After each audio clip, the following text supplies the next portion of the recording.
ভুলে যান চাষাবাদের পুরনো সব নিয়ম, কারণ চীন আজ ধানের ক্ষেতকে বানিয়ে ফেলেছে মাছ চাষের বিশাল খনিতে।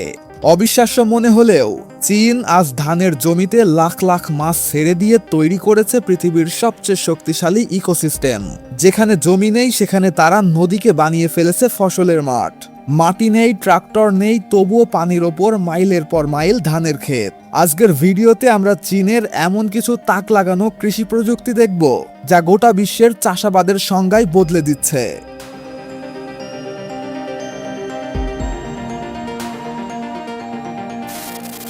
আমাদের দেশে যখন আষাঢ়ের কালো মেঘ আকাশে জমে, তখন কৃষকের কপালে চিন্তার ভাঁজ পড়ে যায়। কিন্তু ঠিক একই সময় মানচিত্রের আরেক প্রান্তে চীন এমন এক কাণ্ড ঘটিয়ে বসে যা দেখলে আপনার মাথা ঘুরে যাবে। যেখানে আমরা বৃষ্টির জলকে বিপদ মনে করি, চীন সেই জলকেই বানিয়েছে টাকা ছাপানোর মেশিন। তারা ধানের জমিতে শুধু চাষই করছে না, বরং বৃষ্টি জমা জলকে কাজে লাগিয়ে সেখানে লাখ লাখ মাছ ছেড়ে দিচ্ছে। একই জমি, একই শ্রম, কিন্তু ফসল দুই ধরনের। একদিকে সোনালী ধান, অন্যদিকে রূপালী মাছ। যখন ভারী বর্ষণে আমাদের ধান ক্ষেত তলিয়ে যাওয়ার ভয়ে আমরা দিশেহারা হই, চীনের কৃষকরা তখন আনন্দে মেতে ওঠে। কারণ বৃষ্টি যত বেশি, তাদের মাছের বৃদ্ধি তত দ্রুত।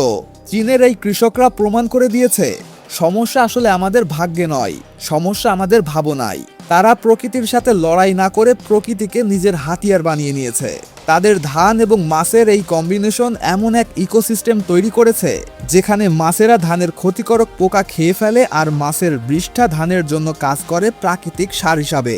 চীন আজ গোটা বিশ্বকে আঙুল দিয়ে দেখিয়ে দিয়েছে, বুদ্ধি থাকলে মরুভূমিতেও ফুল ফোটানো সম্ভব।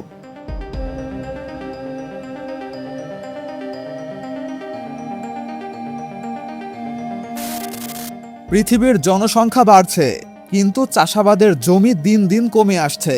এই সংকটের সমাধানে চীন এমন এক বুদ্ধি খাটিয়েছে যা দেখলে আপনি সত্যিই চমকে উঠবেন। তারা নদী আর বিশাল সব জলাশয়কেই বানিয়ে ফেলেছে ফসলের মাঠ। তারা পুকুর বা নদীর ওপর তৈরি করেছে বড় বড় সব ভাসমান বেড। এই বেডগুলো তৈরি করা হয়েছে মাটি আর জৈব সারের এক বিশেষ মিশ্রণে, যা অত্যন্ত উর্বর। এই ভাসমান বেডের ওপর তারা এখন চাষ করছে হরেক রকমের শাকসবজি। এমনকি টবের মধ্যে ধান গাছ লাগিয়ে তারা তৈরি করে ফেলেছে মাইলের পর মাইল ধানের ক্ষেত। সবচেয়ে মজার ব্যাপার হলো, এই বিশাল ধান ক্ষেত বা সবজির বাগান তদারকি করার জন্য তাদের কোনো ট্রাক্টর বা পায়ে হাঁটার রাস্তার প্রয়োজন হয় না। কৃষকরা নৌকায় করে এক বেড থেকে অন্য বেডে ঘুরে বেড়ায়, ফসলের যত্ন নেয় এবং ধান পেকে গেলে সেই ফসল কেটে ঘরে তোলে। ভাসমান এই পদ্ধতি ব্যবহারের ফলে জমির কোনো প্রয়োজনই পড়ছে না, অথচ জলাশয়গুলো হয়ে উঠছে এক একটি টাকার খনি। চীন আবারও প্রমাণ করে দিল, সঠিক বুদ্ধি থাকলেই পানির ওপর থেকেও কোটি কোটি টাকার ফসল ঘরে তোলা সম্ভব। পুরো পৃথিবী যখন বিদ্যুতের জন্য হাহাকার করছে, তখন চীন এমন এক প্রযুক্তি নিয়ে এসেছে যা দেখে দুনিয়ার বড় বড় বিজ্ঞানীরাও অবাক। মরুভূমির উত্তপ্ত বালুর ওপর এই সোলার প্যানেলগুলো বসানোর ফলে তৈরি হচ্ছে শত শত গিগাওয়াট বিদ্যুৎ। কিন্তু প্যানেলগুলোর উপরে কড়া রোদ থাকলেও নিচে থাকে শীতল ছায়া, আর এই ছায়ার কারণে প্যানেলের নিচ দিয়ে তরতর করে বেড়ে উঠছে সবুজ ঘাস। কিন্তু এই ঘাসগুলোই ছিল চীনের সবচেয়ে বড় মাথা ব্যথার কারণ। এই ঘাসগুলো ছেটে ফেলার জন্য তারা কোনো দামি মেশিন বা রোবট ব্যবহার করেনি। তারা এই সোলার ফার্মের পাশেই তৈরি করেছে হাজার হাজার ভেড়ার এক বিশাল খামার।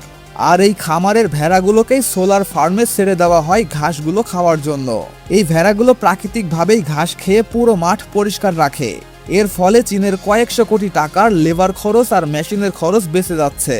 অন্যদিকে এই ঘাস খেয়ে বড় হওয়া ভেড়াগুলো বিক্রি করে তারা আয় করছে অতিরিক্ত কোটি কোটি টাকা।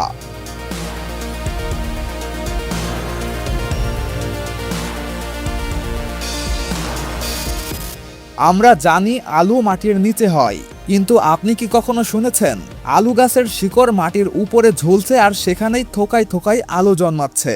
অবিশ্বাস্য মনে হলেও চীনের কৃষকরা কোনো মাটি ছাড়াই আলু চাষ করে বিশ্বকে চমকে দিয়েছে।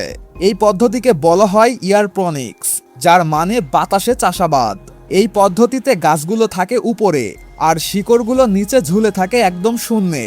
এই শিকড়গুলোতে দিন রাত 24 ঘন্টা কম্পিউটার নিয়ন্ত্রিত পাইপের মাধ্যমে পুষ্টি সমৃদ্ধ জলীয় বাষ্প স্প্রে করা হয়, গাছ মাটি থেকে যা পায় এখানে তার চেয়েও কয়েক গুণ বেশি পুষ্টি পায়।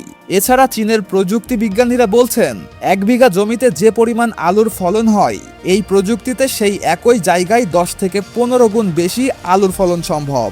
যাদের কাছে জমি নেই কিন্তু বুদ্ধি আছে, এই অদ্ভুত প্রযুক্তি তাদের জন্য হতে পারে এক সোনার খনি।